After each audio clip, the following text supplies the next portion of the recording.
So we have some updates about Iryna Zarutska, and there is just a lot to be covered here, so we're going to get right into it. Quick note before we do get into it, I am jet lagged to shit. The only reason I'm mentioning this is if I seem like I'm blasé or dismissive, it's not that. It's that my resources are depleted at the moment, so just keep that in mind if I seem off because a girl is tired. There are a couple of updates I want to discuss because as we've talked about this case, a lot of us have stipulated that perhaps we are not going to get justice here. And by I say we, I mean the general population. Obviously, this didn't happen to me personally, but when things like this happen, we've already discussed how this sets a precedent.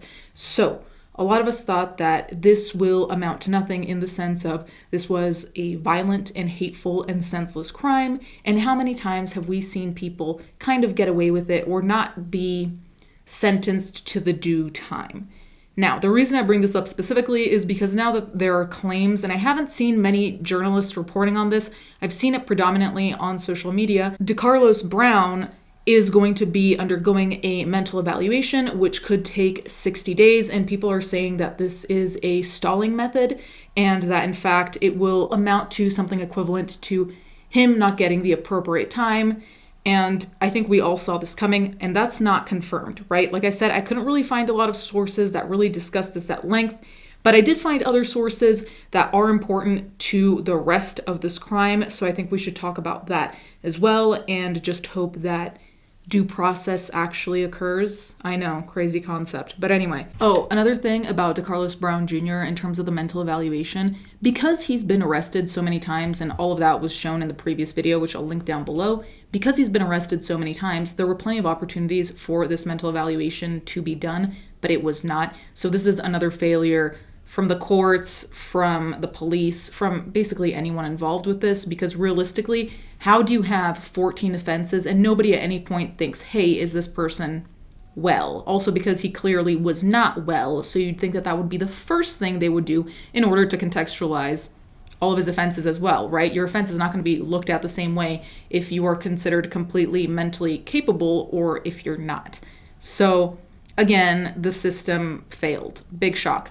In terms of DeCarlos Brown, there is a family history of criminality, which I think is quite severe, which is why we need to cover it, because of course how you're raised affects then how you act, blah, blah, blah. I think that much is pretty obvious. So let's talk about what else is going on in his family, because there is a lot there and it's all very alarming. So it says, train stabbing, suspect's family has a history of crimes, records show. DeCarlos Brown Jr. faces federal charges in the killing of Iryna Zarutska on the Charlotte train. In these articles, I'm going to skip the parts where we already know what's going on, and I'm just going to go to what's an update for us. So, court records and law enforcement documents viewed by Fox News Digital reveal a disturbing family legacy. Stacey DeJohn Brown, the older brother of the alleged killer, is locked up on a 27 to 36-year sentence for the 2012 shotgun slaying of a 65-year-old man during a robbery. His sister, 33-year-old Tracy Von Trea Brown, has a criminal record that includes misdemeanor shoplifting, larceny, felony conspiracy, vehicle theft, and resisting public officers, with her most recent arrests coming in 2024 for misdemeanor larceny, felony conspiracy, and shoplifting, according to Mecklenburg County Sheriff's Office records viewed by Fox News Digital. It goes on to say their father, DeCarlos Brown Sr., has been arrested for allegedly breaking and entering, felony conspiracy, larceny, and possession of a weapon on a university campus. According to the New York Post, Brown Sr. could not be reached for comment. Together, these cases show a cycle of crimes spanning generations, now culminating in Brown Jr.'s federal charge in the August 2025 killing. And this is another important, interesting, very strange, I guess, quote-unquote coincidence that says Brown Jr.'s brother, Stacey, used the Charlotte light rail to flee police apprehension in a 2012 Queen City murder. According to a press release from the Mecklenburg County District Attorney's Office and coverage by WBTV, then 22-year-old Stacey Brown pleaded guilty in April 2014 to a string of violent offenses, including second-degree murder, 2 counts of robbery with a dangerous weapon, assault with intent to kill, and breaking or entering a motor vehicle, all tied to the October 2012 fatal shooting of 65-year-old Robert Haim during a robbery. So all of this is important information in terms of contextualizing DeCarlos Brown Jr., mainly because it seems like the problem with DeCarlos Brown Jr. is not just mental health, but the context in which he was supposedly raised. I don't know with which family member he was raised, if it was just, his mom and dad, or if it was with others. Regardless, if you're in contact with people who are criminals to this degree and you're mentally unwell, you can see how this would devolve extremely quickly, which is also why there should have been a mental evaluation earlier, because if they saw that the family was all, or a lot of the family had a criminal record, wouldn't you think that someone who's mentally ill and who already has a criminal record should be evaluated? I'm confused at that dropping of the ball, to be honest, but let's not stop there. Okay, so on another note, there's been information that has come from Brown's mother. So it says, mom's shock confession about ex-con who stabbed refugee Iryna Zarutska to death as warped jail ramblings are revealed. His sister has also spoken out about Brown's apparent motive for the attack. So again, these are not confirmed things because these are, as it said, ramblings, and he's mentally unwell. So I think all of this is still unclear, but let's just go through it. Brown's mother, Michelle DeWitt, has spoken out about her son's alleged actions, making a shocking confession about his freedom. He shouldn't have been released, the 51-year-old told the New York Post. She revealed how her son, who suffers from schizophrenia, should not have been allowed out of prison on a written promise that he would return to court following an arrest at the beginning of the year. He previously served a 5-year sentence for armed robbery, for which he was released in 2022. It goes on to say, Brown had become increasingly aggressive to DeWitt and her husband, she said, adding, I think Carlos had an episode when he was on the train. I'll let him talk, just listen. I'll explain to him what's going on. I don't think he understands what's happening, she said on Wednesday as she prepared to visit her son in jail. She had spoken to Brown on the phone following his arrest, and he told her someone was removing the chip from his brain that was controlling his actions and that he would soon be free again. I think he misunderstood, he said. Mama, I will see you later, she said. So here we have another layer to all of this mental illness section, I suppose. As far as I saw, I did not remember if schizophrenia was listed as an official thing he was diagnosed with. Regardless, again, this brings us back to the central point of this video, which I think is, why was there no mental evaluation earlier?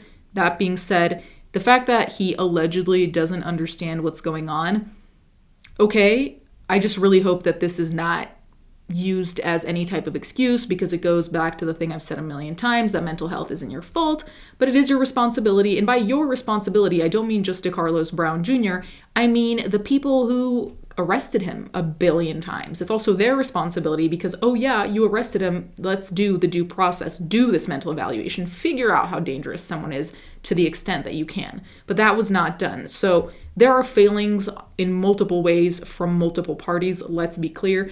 But again, just because he allegedly did not know what was going on or didn't understand, that doesn't negate what he did, what happened, and the loss of life, right? So those two things can exist at once, but let's not use one as an excuse. Meanwhile, Brown's sister, Tracy Brown, who was assaulted by her older brother in 2022, revealed the depths of her brother's paranoia and that on the train he simply broke. When I saw the video, I automatically knew he, and I hate to say it because she didn't deserve it, but he had come to some breaking point, she told the Post. I just tried to wrap my mind around why would he do this? Like, this is just not him. And the only thing that I could think of is he just broke. He couldn't take it anymore. I think a lot of people probably surmised something similar from seeing the video, and that can be an explanation, but not an excuse, right? Okay, so this is another important thing. It says the audio of his warped jail ramblings, first obtained by the Daily Mail, has captured the desperate state of his mental health. In a recording of a phone call with his sister 6 days after the stabbing, he told Tracy he'd been forced to kill Zarutska by the material in his body. I hurt my hand stabbing her. I don't even know the lady. I never said not one word to the lady at all. That's scary, ain't it? Why would somebody stab somebody for no reason, he was recorded saying. His sister then asked, out of all people, why her? She's from the Ukraine, she's from Russia, and they had a war going on against the United States, so I'm trying to understand, of all people, why her? They just lashed out on her, that's what happened, Brown replied. Whoever was working the materials, they lashed out on her, that's all there is to it. Now they really gotta investigate what my body was exposed to, now they gotta do an investigation as to who was the motive behind what happened. Meanwhile, during in-person visits, he has also accused his sister and mother of conspiring against him, she said. When I went to visit him, he was mumbling and talking to himself, Tracy told the Post, and I said, well, what's on your mind? He looked at me and he was like, I have to get you too. And I said, what do you mean you have to get me? He said, you and Mama, y'all are being trafficked. And I said, well, how are we being trafficked? And he said, the government is trafficking y'all to get me. He said he was on his way to the hospital, the mental hospital. I just wanted to know why her, because he had been on the train for a while before she got on. And he said, well, she was reading my mind. He said she was reading my thoughts. Both Brown's mother and sister have called on Trump to be lenient towards him following calls for the death penalty, highlighting his mental health struggles and failed attempts to get help. They didn't take it seriously, so before they say, well, death penalty, why not look into how he's been dealing with this for 3 years since he's been home from prison, and he actually was fighting and trying to get help before he broke, Tracy said. So those are really the essential updates that I've come across from my research. I'm going to say I don't really think leniency is something I would highly suggest in this case. I don't know if I would say death penalty either. I'm a little bit conflicted on all of it because, like I said, I do think that the system did fuck up because this person should have had a mental evaluation. First things first, there should have been a very different process, in my opinion. That being said, the system failed, but also we can't remove all responsibility from the individual because if we do that, you guys understand what kind of door we're opening, right? Anyone who then has a mental illness or pretends to have a mental illness or appears to have one is basically given a carte blanche to do whatever the fuck they want. Being lenient is not necessarily, I think, the solution. Does that mean death penalty? Maybe not, but I do think they can't also just be like, oh yeah, this isn't your fault, let's move on. Really, truly not. I already think that there has been a level of leniency here because, like we said earlier, nobody fucking reported on this for weeks before now it's blown up, thank God. But that's leniency already, that everyone was conveniently quiet, that nobody said anything, and why? Anyway, you guys can let me know what you think in the comments down below. One thing I hope that does come from this is a positive precedent in terms of mental health, in terms of doing these evaluations, taking them seriously, allotting the proper resources so people can get to the help they need so we do not get to this point. So there is a positive, quote unquote, precedent that can come from this, from saying, okay, now we see an example of how the system fucked up. Now we know what to repair. Let's repair this so then we don't go down this route again, hopefully, right? Ideally. That being said, leniency will not help with that. Saying, oh yeah, just go because, you have mental health problems, that doesn't solve the problem. And on the contrary, like I've said before, I feel like it's dangerous. And it also might embolden the wrong people to just feel like they can get away with things because they have problem X, Y, or Z. So I really do think there has to be an approach that is more based on logic than overly empathizing with someone, because I do think that becomes dangerous as well, right? So you guys can let me know what you think in the comments down below. Thank you guys so much for watching. Thank you to my patrons as always, and I'll catch you guys next time.